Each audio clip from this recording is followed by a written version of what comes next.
What is going on, everybody? Thank you for clicking on today's video.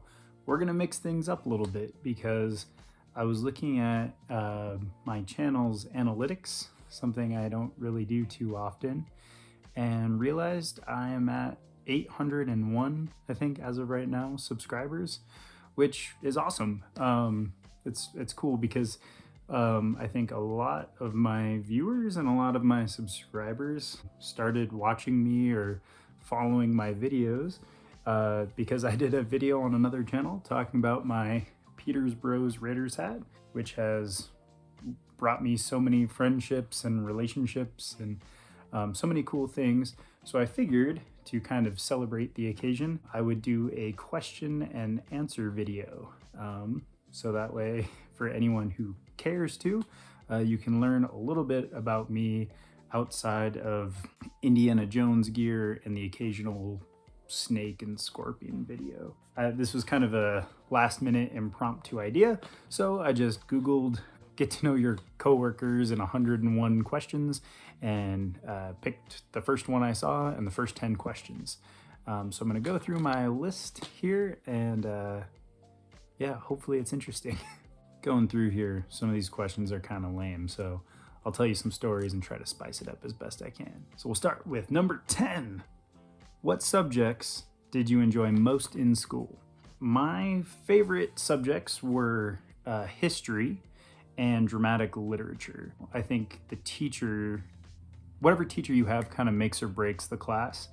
And when I was a junior in high school, I had a really cool US history teacher who made me interested and enthusiastic about history outside of world history for the first time. Because I've always loved, like ancient Greek and Egyptian history and things like that. But yeah, history was a big one for me. And then dramatic literature probably takes the cake as number one favorite class when I was a senior in high school. And my school offered a class which was basically a literature class, but instead of books, we read plays. And there was also a historical element there because we went through the timeline of theater, starting with, like Greek and then into Roman plays and Shakespeare and then modern plays. And it was really cool. And actually on my old YouTube channel, Seek and Ye Shall Find, you can see my my final, my first semester final, where I combined the plots of Oedipus, Othello, A Funny Thing Happened on the Way to the Forum, Romeo and Juliet. I kind of took a bunch of the plots of the plays we read, mashed them all together and made a short film. So if you're bored, find that and enjoy. But those were my favorite classes in school. I'm gonna switch hats every every question. Number 9, do you prefer to fly or drive when you travel? Depends.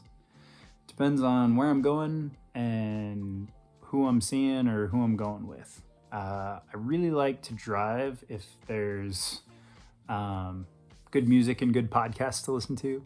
But if there's cool scenery, but I also love to fly. I love the adventure of going to the airport and getting on a plane and landing somewhere else. It's always a little nerve-wracking, but it's fun. And yeah, the times I've gone to Hawaii, it's a really long flight, but I enjoy that long flight. It adds to the adventure. So hard to pick one over the other. It really just depends on the destination and the adventure, but I like them both. I just like to travel. Number 8, what places are on your travel bucket list? It's more like what places aren't on my travel bucket list. I'd really like to visit every state in the US. That would be cool. Australia, I'd love to make it out to Australia. And I want to spend like a month there and just travel all over. Really like to go to Scotland, London. Ooh, Bali, that's another one. Really want to go to Bali and mess with some king cobras. But yeah, those are my bucket list travel places. Number 7, what kinds of books do you enjoy reading? I'm not gonna lie to you, I'm not a huge reader. I wish I could say I was one of those people that read a book a day, but I'm very, very picky with my books. But my favorite types of books to read are autobiographies from people that I'm already interested in. So the book I always recommend to people, and to this day is probably one of my favorite books, it's Mud, Sweat, and Tears by Bear Grylls. And Bear Grylls has written tons of books now, but I think Mud, Sweat, and Tears was his first, or one of his first. And it's a really easy read, and the chapters are super short. So I took my time with it and only tried to read, like a chapter a day to really make it last because I enjoyed it so much. But if you have a love for adventure, or if you're a fan of Bear Grylls and you haven't read it, I absolutely recommend checking it out. It's hard not to read it like in his voice, but it's a really good book. And a very similar book that I've read probably 2 or 3 times now just because I enjoy it so much, and it is a very similar spirit and genre, is this one here, World Wild Vet by Dr. Evan Anton. I'm a big fan of Dr. Evan Anton. If you don't know, he's People Magazine's sexiest vet, not Henry Cavill. But yeah, super interesting guy, and he's very, very adventurous. He's a veterinarian and specializes in exotics, and he's just traveled the world and led this really extraordinary life. Checking out animals, checking out landscapes, but also doing really amazing veterinary work. And surprisingly, this book made me cry several times reading it. If you're looking for a good book and you like autobiographies, check out World Wild Vet.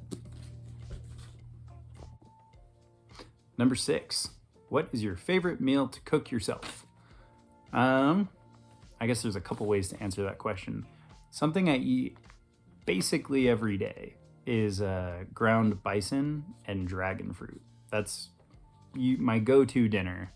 But if I wouldn't necessarily say it's my favorite to cook myself would probably be a filet mignon with sweet potato and maybe some broccoli, dragon fruit, and yeah, it's a pretty good meal right there. All right, number 5, halfway there. What is your favorite TV show to binge watch? Well, I've got a bit of a confession to make. Up until the last month or 2 ago, I had never watched The Office. I'd seen clips on YouTube of Jim messing with Dwight and, all the memes, but I had never watched The Office, and I felt like it had been too long, and, why start now? But God bless my girlfriend. She got me into it, and whenever I visit her, we just crush episodes of The Office. So right now, that is what I'm working on. I think we're in season 7. So we're on the back half, but it's great. It's an amazing show. I don't know why it took me this long to start watching it, but it's awesome. Also binge watched The Chosen. That's a really great show. Back in the day, Archer. I watched Archer when it was on Netflix. The Boys. Yeah, a bunch of good shows out there. There's a lot of good TV, but as of right now, The Office is what I'm currently binging, and I love it. I hope this is interesting.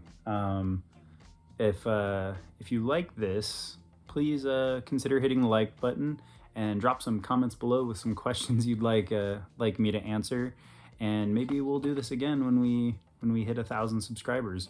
I know in the grand scheme of YouTube and YouTubers, 1,000 isn't that much, but it's kind of crazy that already this humble channel has 800 some subscribers. So thank you.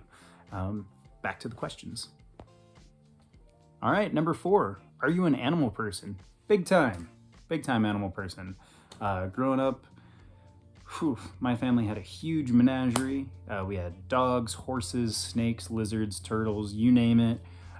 We would take on a lot of unwanted pets, usually exotics like turtles, frogs, snakes, all kinds of things. And we would, at least once a year, go to the alligator farm down in southern Colorado and handle some big reptiles. And I love animals. I think they're fascinating and beautiful, and I can't get enough of them. And yeah, going back a few questions, what would be my travel bucket list destinations?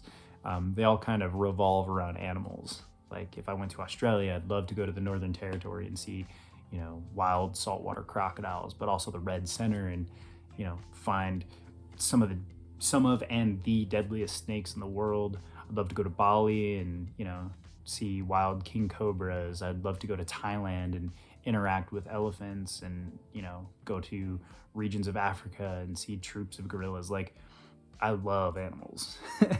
You know, just to my left, I have 4 snakes and a scorpion. And then somewhere out there is a cat running the show in the apartment. But yes, I love animals. I'm a big animal person. My book recommendation is about a vet, for goodness sake. I know I have more hats, but I thought I'd rotate the Raiders back through, because who doesn't love a good Raiders hat?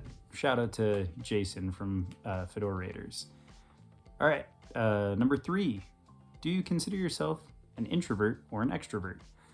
So this was probably fairly relatable, but I would consider myself a very extroverted introvert.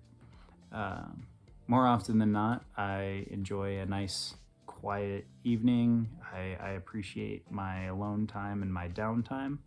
But at the same time, I can turn it on if need be and be social, or, you know, host an event, or, you know, be friendly in large groups of people. But more often than not, I like to kind of keep to myself or keep a very small circle, and that is the least stressful. But in a previous life, I used to teach cardio kickboxing classes and have huge classes of dozens of people and loud music and stuff, and I really love that environment too. It just needs to be balanced. I don't think it's one or the other, and I don't think really anybody is, but I would say I lean more toward the introvert than the extrovert, but depends on the day. Before we get into question number 2, I haven't talked about this hat on the channel. This was a gift from my buddy Daniel, and he didn't tell me what it was. He just told me he sent me something. And when it arrived, I was like, wow, how cool, a Temple of Doom hat. Well, apparently the story Daniel told me, this hat was somebody's who worked on Temple of Doom. This hat is nearly 40 years old, and potentially worn on the set of Temple of Doom by a worker. So that's cool. And yes, I have no problem wearing it, even though it is a cool piece of cinema history potentially. I'll wear it. Okay, number 2. What are your pet peeves? I have 2 answers. One of them is a pet peeve. The other one is a little bit more in depth. So, pet peeve, wasted potential, and just general laziness. It just really, like, my blood runs cold when I see people who could do so much more than what they are doing. When they throw away their potential, when they're, you know, they could do more, either personally or for their community. They have all the tools, and they just kind of squander it, and that's sad to me.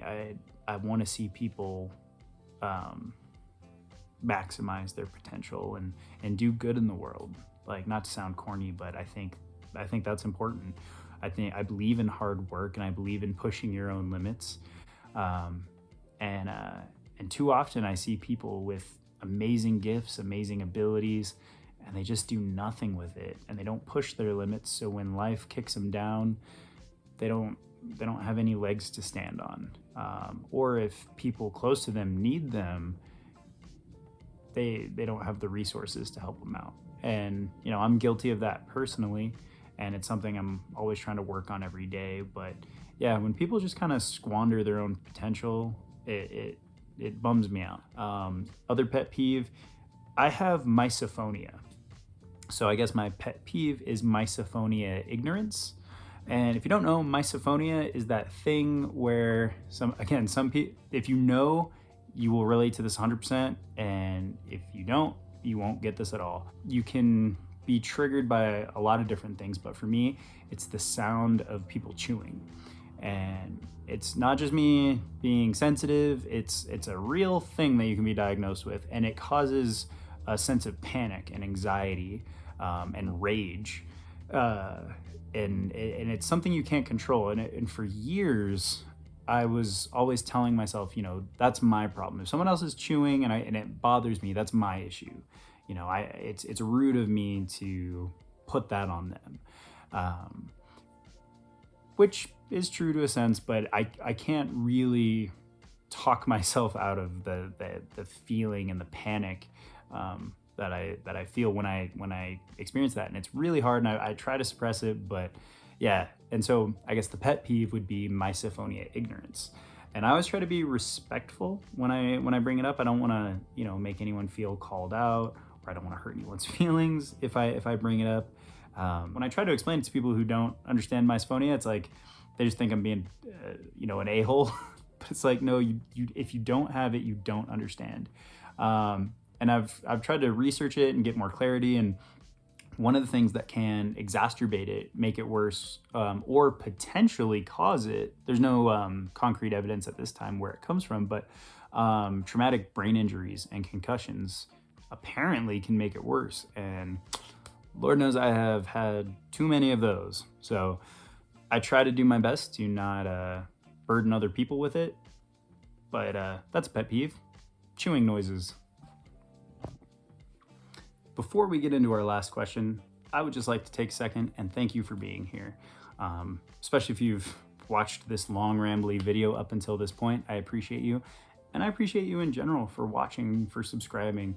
Making videos is a really fun hobby for me, and I will continue doing it as long as you want to listen to what I have to say or are interested in watching. So thank you very much. And if you watch my videos and you haven't yet subscribed, please consider subscribing for mostly Indiana Jones related videos, but other random ones. And if you do subscribe, I promise I've got something very exciting coming down the pike pretty soon. So stay tuned for that. But without any further ado, final question. Question number 1. What accomplishment are you most proud of? And that's kind of a self-indulgent question, but this is a kind of self-indulgent video. So the accomplishment I am most proud of, I have 2. Well, I have a bunch, but the 2 I'm going to share. The first one is getting my jiu-jitsu blue belt. And you might say to yourself, well, that's odd, because isn't that the first promotion? Shouldn't you be proud once you get your black belt? Sure. But the thing about the jiu-jitsu blue belt that was so exciting for me was I had been doing jiu-jitsu for 6 years at that point. And up until then, I hadn't really cared about getting promoted. I was training mostly no-gi, and I got started with Army combatives, and then I was doing like more MMA type stuff. So it was more about just getting good. I didn't necessarily care about getting ranked, but the longer I did it, the more I kind of wanted to move up the ranks and have something to be proud of and tangible to, you know, show for. And then once I started coaching, especially, you know, it's odd to coach a class and then reveal to people that I'm a white belt. Because when you train no-gi, unless you're at a place like 10th Planet or something like that, you don't get belt promotions.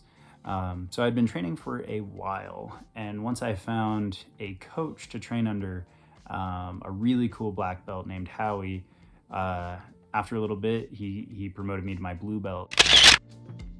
And once I started training with him, it was kind of on the back of my mind. It was something I was really excited about, and that was really cool because I'd never done martial arts growing up, and getting that meant a lot to me. It was kind of the embodiment of all the work I had done up until that point, training, coaching, everything. So that was a pretty stellar moment for me, and even cooler than when I got my purple belt. Like that was cool, but the blue belt was a hallmark moment. If you train jiu-jitsu, your first stripe and your blue belt are your most exciting promotions for sure. Well, I guess, I don't know. At this time, I'm a purple belt, and I've gotten lazy with training, so who knows? Maybe brown or black will be the coolest promotion. But save that for a later video. And the other thing I'm most proud of was graduating air assault school. So when I was in the Army Reserves, I really wanted to go to air assault school. And I kept getting, for about a year, I kept getting slots for it. And then my slots kept getting taken away by deserving active duty components, you know, groups that were deploying, you know, kind of by priority. So my my unit basically told me just be in shape, be ready. And I was in the reserves working part-time at a GNC, so I had nothing but time to train, and I was in a position where I could just leave at the drop of a dime. And so I'd get orders would get taken away, get orders, taken away. So I just kept training for it. And then I was allotted the opportunity to go to a prep school, which was basically kind of a dry run of air assault school in El Paso, Texas. And I went to the prep course, which was an amazing experience, and then came home to Colorado for a week, and then went back to El Paso. And it was actually the very first air assault school held at Fort Bliss in El Paso. And it was hard. You know, everyone will be like, oh, different people have different experiences in the military. You know, what's difficult for one person might not be for the other. But I think I was the only reserve soldier there. Everybody else was active infantry. There were some Air Force PJs, and then there was a little old me, you know, GNC employee Kirk, or Brockman, Specialist Brockman. And it was an amazing experience. It was super intense. You know, the cadre smoke you at every opportunity. And I'm allergic to summer in El Paso. I don't know what it is, but I start breaking out. My skin doesn't like being in El Paso in the summertime, and it's hot as hell. But through it all, it was absolutely amazing. And I think one of the biggest adrenaline rushes I've ever had is rappelling out of the Blackhawks. If you don't know, air assault school, you learn how to do sling load operations, and you do a bunch of rappels, and you rappel out of helicopters, and you do fast roping and stuff like that. So yeah, super intense, really cool. I made some amazing friends that I'm still friends with to this day at my air assault course. And the last thing we did was a 12-mile ruck march. So you have your backpack with your rucksack with a very specific packing list, and you go 6 miles out and 6 miles back. And they give you an object that you don't know at the turnaround point. So that way, when you cross the finish line, you have that object, so that way you couldn't have cheated. And in the prep course, I think it was like an MRE spoon, just something random. But on the actual course, they gave us our wings, the air assault wings that you you wear on your uniform. And you haven't earned them yet, because you still have to finish the ruck march, and you still have to, you do a layout of your packing list, making sure you have everything. But that fired me up. That was so cool. So I like almost ran back, and that was a pretty amazing experience. And graduating was really amazing. You know, some people will say air assault school was easy. For me, it was pretty tough, and it was the culmination of like a year of preparation. And you know, it's not just doing obstacle courses or rappelling. There's written tests, memorization. You have to memorize everything about basically every helicopter in the military, and it was rad. It was really, really cool. So that was something I was very proud of. And with that, I think that'll wrap up this video. This is a very long, rambly video, but hopefully you know me a little bit better, and I'll see you in another video, maybe once we reach 1,000 subscribers. But drop some questions below, and maybe I'll put that in the next video. So until next time, thank you so much for watching. Thank you so much for subscribing. I love you guys. Hit that subscribe button if you're not already. I promise you there's something cool. There's something cool coming. You're gonna want to see it, especially if you're an Indiana Jones fan. But until next time, I'll catch you later. Thanks for watching.